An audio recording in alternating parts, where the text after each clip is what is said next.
Hello friends, Bengal job study সংবাদ চ্যানেলে আপনাদের প্রত্যেককে জানাই স্বাগতম। আজ এক্ষুনি মাত্র বা খবর অনুসারে রাজ্য কেন্দ্র সরকারের তরফ থেকে উঠে এলো আজকের বাছাই করা 20টি গুরুত্বপূর্ণ সংবাদ। শুরুতে হেডলাইন, তারপরে বিস্তারিত খবর।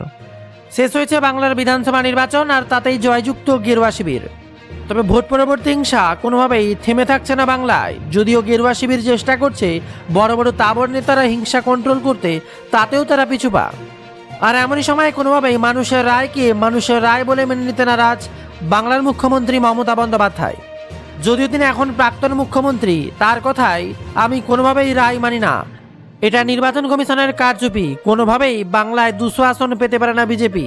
কোনোভাবেই নিজের আসন থেকে পদত্যাগ করতে নারাজ মমতা বন্দ্যোপাধ্যায়।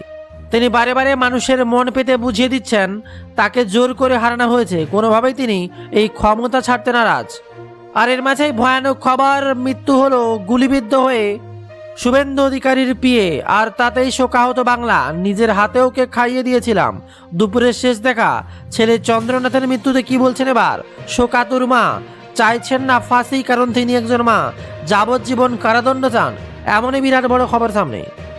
এদিকে আবার আগামী 24 ঘন্টায় জেলায় জেলায় ঝড় বৃষ্টির তাণ্ডব, পূর্বাভাস, কোন কোন জেলায় হুঁশিয়ারি, তা নিয়ে বিরাট আপডেট।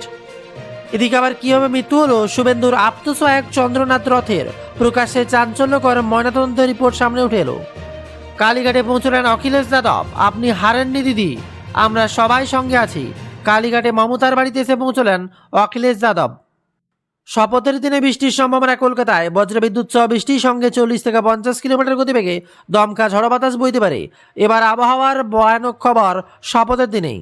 আর একদিকে যখন গদি আঁকড়ে রয়েছেন মমতা বন্দ্যোপাধ্যায়, রাজ্যপাল ভেঙে দিলেন বিধানসভা। আগামী দুদিন রাজ্যের দায়িত্ব রাজ্যপালের সিদ্ধান্তের বলে 17তম পশ্চিমবঙ্গের বিধানসভা কার্যকালে আনুষ্ঠানিকভাবে ইতি পড়ল। নবনির্বাচিত জনপ্রতিনিধিদের নিয়ে 18তম বিধানসভা গঠনের পথ পুরোদমে প্রশস্ত হলো বলেই নজর রাখছে এবার গোটা দেশ বাংলার প্রশাসনের দিকে। কে হবে বাংলার মুখ্যমন্ত্রী, কোন কোন মন্ত্রীরা বাংলায় কোন কোন আসন পাবেন, কী হবে স্বাস্থ্যমন্ত্রী, কী হবে শিক্ষামন্ত্রী, তা নিয়ে চলছে একের পর এক জোর আলোচনা। এসেছেন অমিত শাহ। অপরদিকে আক্ষেপ করছেন শুভেন্দু অধিকারী, আমি যদি ভবানীপুরে না জিততাম তাহলে চন্দ্রনাথ টার্গেট হতো না। এবার পোস্টমর্টমে হওয়ার পরই বিস্ফোরক অভিযোগ শুভেন্দু অধিকারীর। আজকে বিস্তারিত খবরে, বুধবার রাতেই দুষ্কৃতীরা গাড়িতে চেপে এসেছিলেন বলে পুলিশ সূত্রে খবর। গুলি করে বাইকে চেপে পালিয়ে যায় তারা। এখনও পর্যন্ত এই ঘটনায় কাউকে গ্রেপ্তার করা সম্ভব হয়নি। পুলিশি তদন্ত শুরু করেছে। বৃহস্পতিবার সকালে ময়নাতদন্তের পর দেহ বের করার সময় সেখানে দেখা গেল শুভেন্দুকে, সঙ্গে আরও 2 বিজেপি সাংসদ ও অন্যান্য নেতারা। সেখানে সাংবাদিকদের মুখোমুখি শুভেন্দু দাবি করলেন, ভবানীপুর না জিতলে চন্দ্রনাথ কীভাবে খুন হতো না। চন্দ্রনাথের মৃত্যু ব্যক্তিগত ক্ষতি বলে মন্তব্য করলেন শুভেন্দু অধিকারী। ইতিমধ্যে বাড়িতে পৌঁছলো আত্মসহায়কের দেহ, চোখের জলে ভাসালেন গ্রামবাসীরা। সেই মর্মান্তিক দৃশ্য দেখছে গোটা বাংলা। আর তার মাঝেই দিল্লিতে বিমানবন্দরের ফ্লাইটে নামতেই চোর চোর স্লোগান, মহুয়া মিত্রকে বলা হয় জয় শ্রীরামও। আর এদিকে আবার শুভেন্দুর পিএ খুনে ব্যবহৃত বাইক উদ্ধার, নম্বর প্লেট নিয়ে এবার চাঞ্চল্য করে দাবি পুলিশের।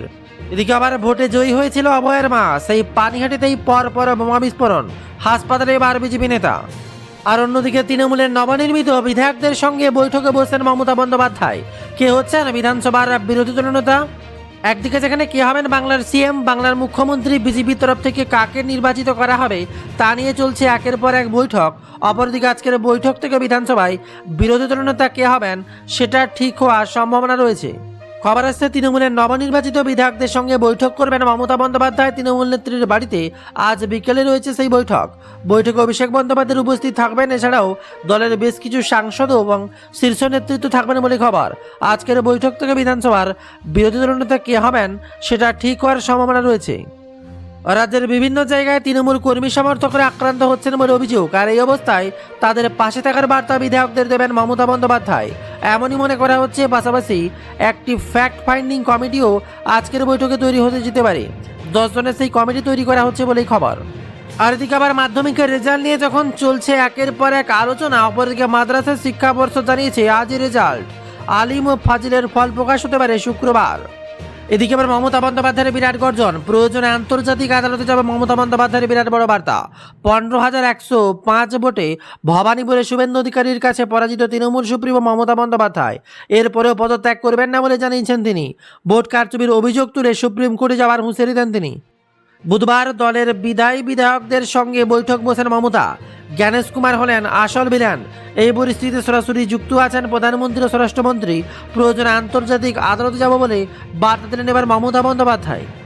আর অপরদিকে বিজেপির জামানায় মহাকরণের পুনর্জন্ম। সরকার বদলাচ্ছে সচিবালয়।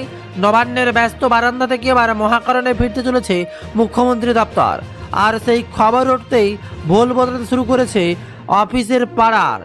খবরটি আসছে লক্ষ্মীরামের আশায় বুক বাঁধতে শুরু করেছে ফুটপাতের হোটেলগুলো।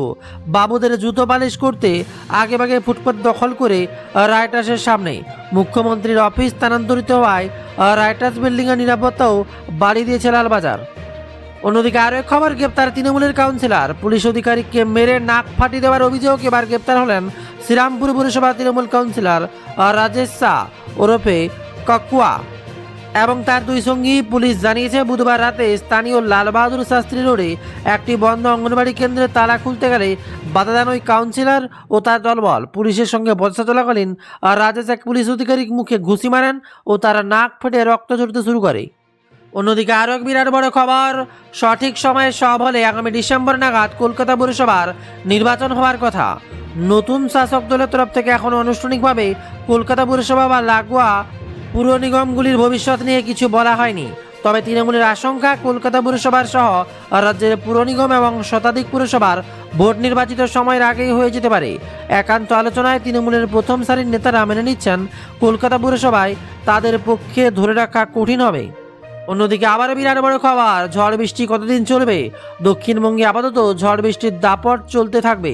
বৃহস্পতিবার আলিপুর আবহাওয়া দপ্তর জানিয়েছে রবিবার পর্যন্ত রাজ্যের একাধিক জেলায় বজ্রবিদ্যুৎ সহ বৃষ্টির সম্ভাবনা রয়েছে। কোথাও কালবৈশাখীর পরিস্থিতি তৈরি হতে পারে। তবে আগামী সপ্তাহে শুরু থেকেই বদলাবে আবহাওয়া। ধীরে ধীরে বাড়বে তাপমাত্রা, সঙ্গে বাড়বে গরম এবং আর্দ্রজনিত অস্বস্তি। উত্তরবঙ্গে শনিবার পর্যন্ত ঝড় বৃষ্টির পরিস্থিতি থাকবে বলেই আবহাওয়া সূত্রে খবর। তার মাঝে বিরাট বড় খবর, শনিবার 11টায় শপথ, মোদি আসছেন 10:30টায়।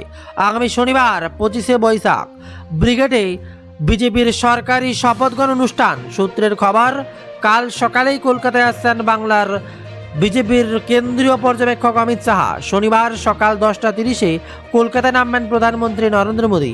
ব্রিগেডে এই মুহূর্তে শপথ গ্রহণ অনুষ্ঠানে প্রস্তুতি চলছে জোর কদমে। থাকছে কড়া নিরাপত্তার ব্যবস্থা। ব্রিগেডে হ্যালিপ্যাড করা হচ্ছে, ফলে সরাসরি সেখানে এসে নামতে পারেন মোদী বলেই খবর। আর এদিকে ময়নাতদন্ত সম্পন্ন হলো, পুলিশের হাতে রিপোর্ট। বিজেপি নেতা শুভেন্দু অধিকারীর আপ্তসহায়ক চন্দ্রনাথ রথের ময়নাতদন্ত সম্পন্ন হলো বারাসত মেডিকেল কলেজে। বৃহস্পতিবার তদন্তের স্বার্থে সে প্রাথমিক রিপোর্ট পুলিশের হাতে তুলে দেওয়া হয়েছে বলে খবর। অন্যদিকে চন্দ্রনাথের গাড়ি চালক বুদ্ধদেব বেরার বর্তমানে বাইপাসের ধারে একটা বেসরকারি হাসপাতালে চিকিৎসাধীন। বৃহস্পতিবার সকালেই অস্ত্রোপচার করে তার শরীর থেকে গুলি বের করা হয় বলে খবর। এছাড়াও একের পর এক খবরে উত্তপ্ত বাংলা। বিস্তারিত খবর পাবেন আমাদের ওয়েবসাইট bengaljobstudy.in। আর তার সাথে অবশ্যই আমাদের চ্যানেল বেঙ্গল জব স্টাডি 0.2-কে সাবস্ক্রাইব করে ভিডিওগুলো প্রচুর পরিমাণে শেয়ার করে দিন। তাহলে লেটেস্ট খবর প্রকাশ হলে সবার আগে পৌঁছে যাবে আপনার কাছে। আসছি পরের খবরে নতুন কোনো তথ্য নিয়ে।